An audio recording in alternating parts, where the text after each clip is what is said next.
오늘 본문에서 아브라함이 99세가 될 때 하나님이 아브라함을 찾아오셨습니다. 그리고 그에게 하나님의 귀중한 말씀을 주십니다. 나는 전능한 자라. 내 앞에서 내가 온전히 행동하라 라고 1절에서 말씀합니다. 그리고 이어서 2절부터 8절까지 하나님의 언약의 말씀을 또한 증거합니다. 내가 너로 하여금 열국의 여러 민족의 아버지가 되게 할 것이다. 너로 큰 일을 하게 만들 것이다. 자, 이 말은 아브라함에게 자녀가 있게 하겠다라는 말과 같습니다. 왜냐하면 그 자녀를 통해서 민족을 이루게 하는 것이니까요. 그런데 웬일인지 아브라함의 반응이 시큰둥합니다.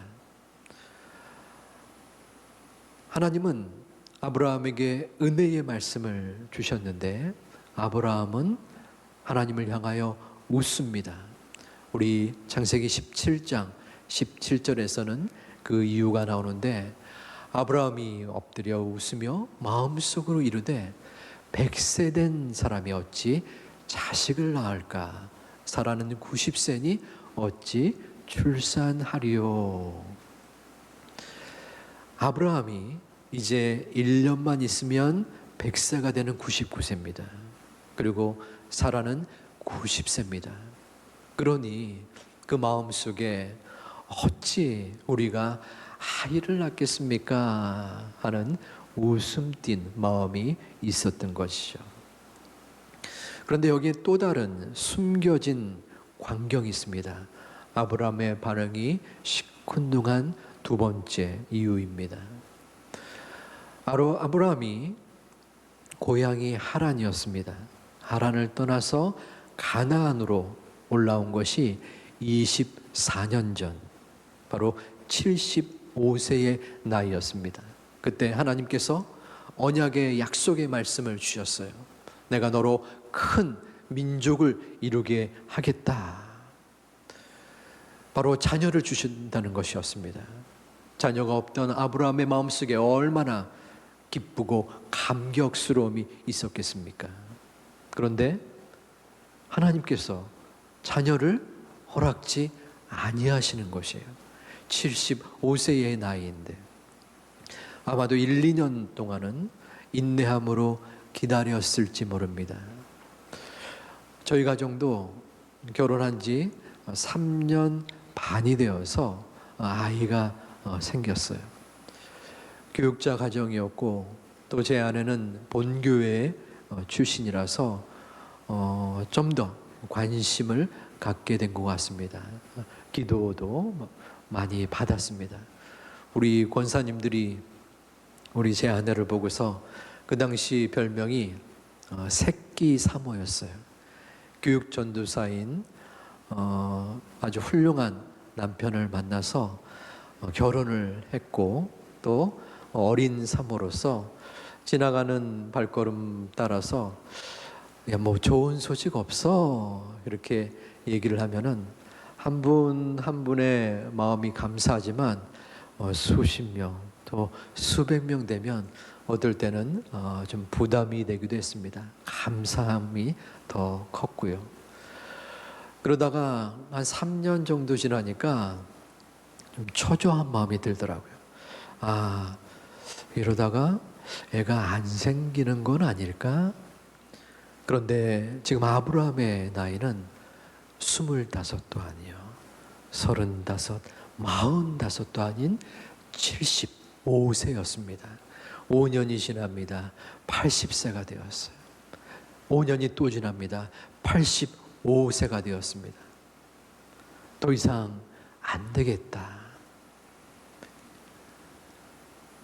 여종 하갈의 몸을 통해서 자녀를 얻게 되겠다 하는 마음을 갖습니다. 결국 그 아들 이스마엘을 여종의 몸을 통해서 얻습니다. 당시 팔레스타인 지역에서 첩을 통하여 후손을 잇는 것은 극히 자연스러운 모습이었습니다. 그렇게 해서 얻은 이스마엘, 하나님께서는 지금 99세가 된 현재의 모습 속에서 또 다른 언약의 약속을 합니다. 내가 자녀를 낳게 하겠다. 이것은 그 옛날 24년 전에 주었던 약속의 말씀의 재확인이었습니다. 이 말씀을 들은 아브라함의 마음속에 이스마엘에 대한 애틋함이 있었을 것입니다. 그래서 이 아브라함은 창세기 16장 16절에서 이스마엘을 낳았을 때에 86세가 되었다라고 했습니다.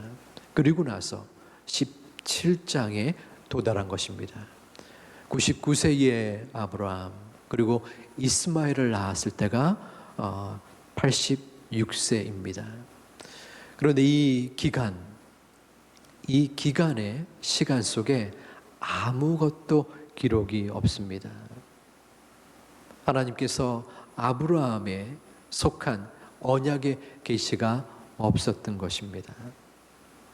그래서 하나님은 마음속에 이 아브라함을 향한 소중한 은혜를 간직하지 못했던 것입니다. 사라와 아브라함은 어떤 생각을 했을까요? 야, 하나님이 우리를 잊어버렸나 보다.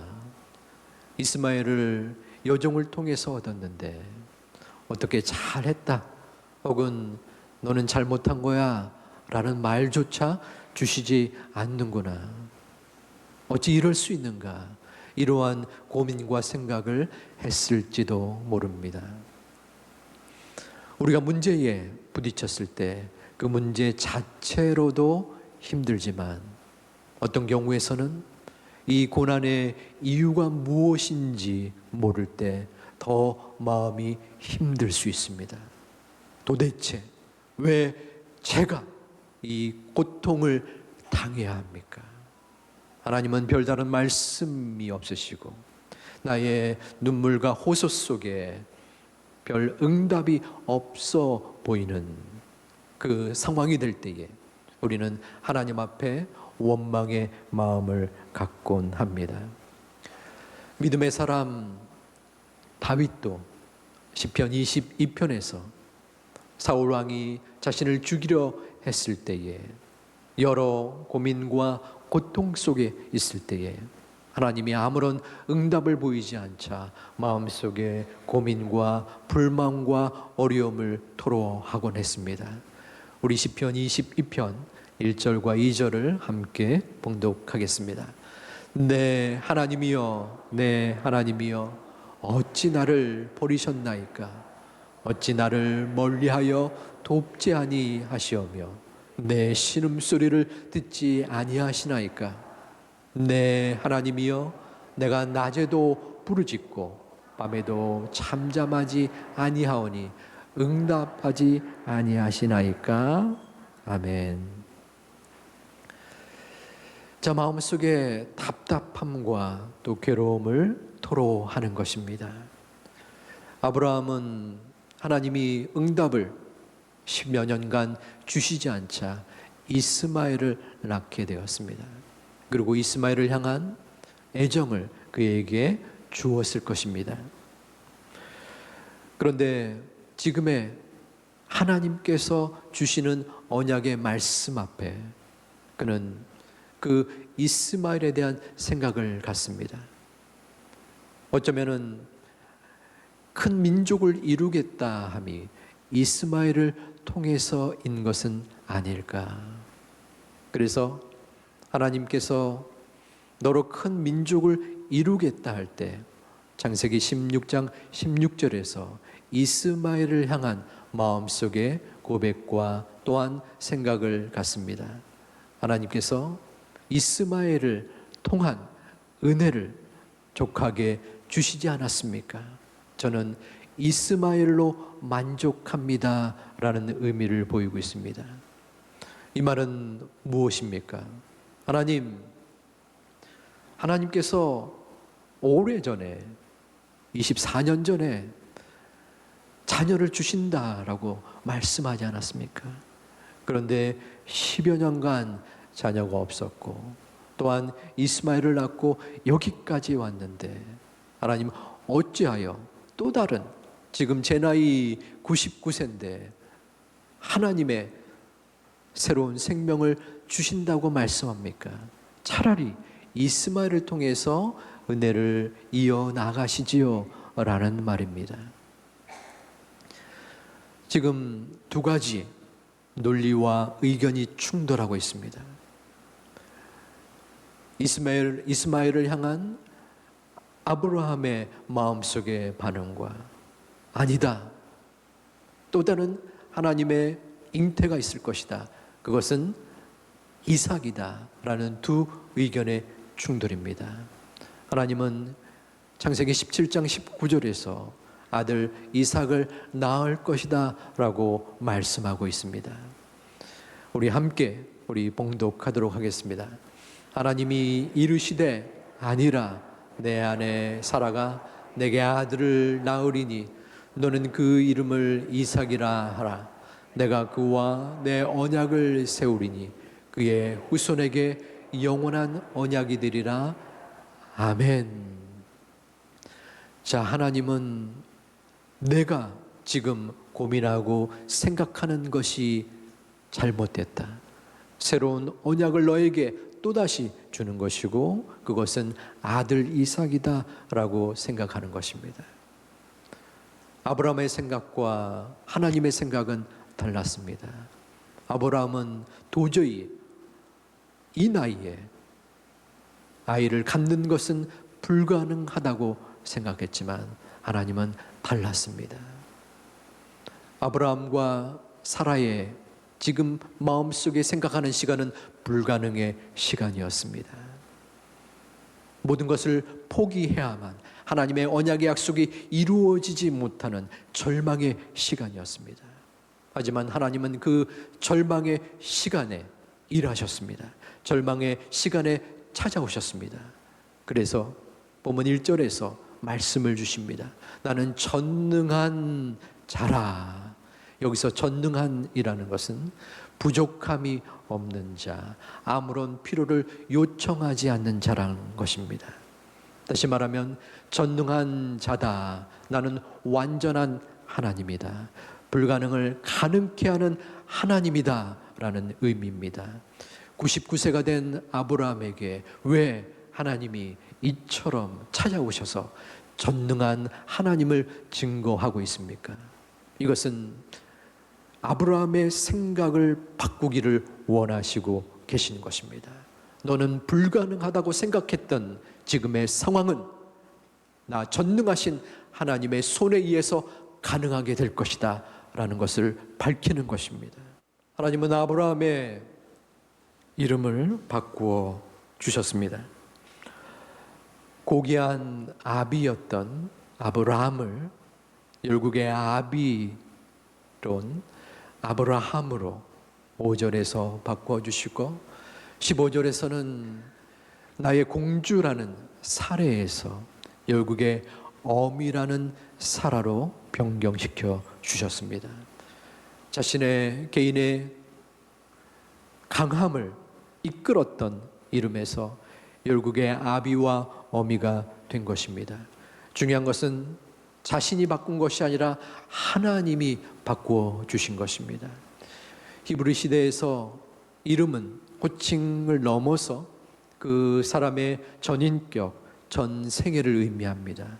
따라서 그 이름이 변경되었다는 것은 중요한 변화를 이끌어낸 것이며 앞으로의 삶 속에서 새로운 인생을 살 것이다 라는 의미입니다. 이름의 변경은 우리에게도 해당됩니다. 지금은 히브리 시대는 아니지만 분명히 우리는 우리의 신분이 바뀌고 우리의 이름이 바뀌었습니다. 죄인에서 성도로, 핍박자에서 그리스도인으로 바뀌었습니다. 성도라는 이 호칭이 여러분에게 과연 어떠한 의미가 있습니까? 나는 성도입니다. 예수 그리스도를, 하나님의 아들 예수님을 이 땅에 보내주셔서 그 아들을 포기하면서까지 나를 사랑하신, 그래서 내가 이 땅에서 생명을 얻었고 하나님의 자녀인 바로 성도입니다 라는 마음속의 고백과 감사가 여러분에게 있습니까? 아니면 저 사람이 교회 다니는 사람이야 라고 할 만큼 나에게 아무런 성도로서의 의미와 가치가 없습니까? 우리는 하나님 앞에서 성도로서, 하나님의 자녀로서 살아야 합니다. 어떻게 살아야 합니까? 1절에서 나는 완전한 전능한 자라, 너는 내 앞에서 행하여 완전하라 말씀하셨습니다. 이는 아브라함에게 내가 하갈을 통하여 이스마엘을 얻은 것이 완전한 것이 아니다, 잘못된 것임을 증거하는 것입니다. 그리고 너는 말씀 속에, 언약의 말씀 속에서 완전하게 행동하라라고 하나님은 아브라함에게 요청하고 있습니다. 이는 우리에게도 동일하게 적용됩니다. 우리는 전능하신 하나님 앞에서 언약의 말씀에 순종하며 완전한 모습을 보여드려야 합니다. 그러나 우리의 믿음의 연약함과 부족함으로 인하여 우리는 흠이 없는 완전함을 하나님 앞에 과연 보여드릴 수 있는지 의구심이 듭니다. 하지만 우리가 부족할지라도 우리는 여전히 하나님 앞에서 그 완전한 모습을 보여드리기 위한 노력을 기해야 합니다. 그저께 금요 성령 대망 기도회에 우리 어떤 집사님의 간증을 듣는 시간이 있었습니다. 그분은 10여 년 전에 2억이 넘는 빚을 졌었고 계속되는 어려움 속에 우울증에 걸려 극단적인 선택을 생각할 만큼 힘겨운 절망의 시간을 보냈던 분입니다. 그러던 그에게 아무런 의지할 곳과 의지할 사람도 없는 그러한 고통의 시간 속에 그가 바라본 것은 말씀이었습니다. 그의 마음속에 들어온 말씀이 있었습니다. 너희는 먼저 그의 나라와 그의 의를 구하라. 그리하면 이 모든 것을 너에게 더하시리라. 그 집사님이 선택한 것은 전도였습니다. 기타를 칠 수 없었지만 기타를 배워서 주변의 친구들을 권면해서 일주일에 3일 동안 공원에 나가 전도를 했습니다. 그 전도는 10여 년이 지난 지금까지도 지속되고 있습니다. 그 전도의 사역 가운데, 봉사 가운데 하나님께서는 은혜를 주셔서 배우자와 결혼할 수 있게 하셨고, 진짜 아무것도 없는 비투성이인 상황에서 결혼을 했고, 또한 새로운 직장을 얻어서 그것이 적성에 맞음으로 많은 사람에게 인정을 받았고, 또한 물질적으로도 복을 얻었습니다. 하나님 믿으면 잘 먹고 잘 산다. 이것은 기복신앙입니다. 틀린 것은 아니지만 성숙한 신앙은 아닙니다. 그 집사님이 하나님의 은혜를 받은 것은 열심을 행해서이기도 하지만 궁극적으로 더 중요한 것은 하나님의 말씀에 순종한 것입니다. 하나님의 말씀을 따라 내가 어떻게 살아야 할 것인가, 하나님께 영광을 돌리는 일이 무엇인가 고민하며 기도하며 나아갈 때 하나님께서는 그 은혜를 허락하여 주신 것입니다. 사랑하는 우리 제2 가족 여러분, 여러분에게 어떠한 절망의 시간이 있었습니까? 혹은 지금 어떠한 절망의 시간을 보내고 있습니까? 우리에게는 고통스러운 문제가 있습니다. 어려운 상황이 있습니다. 그럴 때 누구를 바라보십니까? 무엇을 의지합니까? 우리의 절망의 시간은 하나님 보시기에는 절망이 아닐 수 있습니다. 하나님은 하나님의 시간과 방법과 소망의 시간을 우리에게 준비하여 주십니다. 전능자 되시는 아버지 하나님, 나에게 불가능을 가능케 하시는 하나님, 절망의 시간에서 소망으로 이끄시는 하나님을 우리의 중심 속에 있을 때 하나님은 우리를 끄집어서 우리에게 소중한 단비를 내려 주십니다. 우리가 바로 하나님의 자녀요 성도이기 때문입니다. 결코 이 땅의 험한 풍랑과 고난과 역경 속에서 자포자기하는 사람이 아니라 나를 엄습하는 절망의 그림자 속에서 무너지는 사람이 아니라 오직 하나님 여호와를 바라봄으로써 절망 속에서 소망으로 바뀌어지는 하나님의 자녀 성도들이 되시기를 주님의 이름으로 축원드립니다.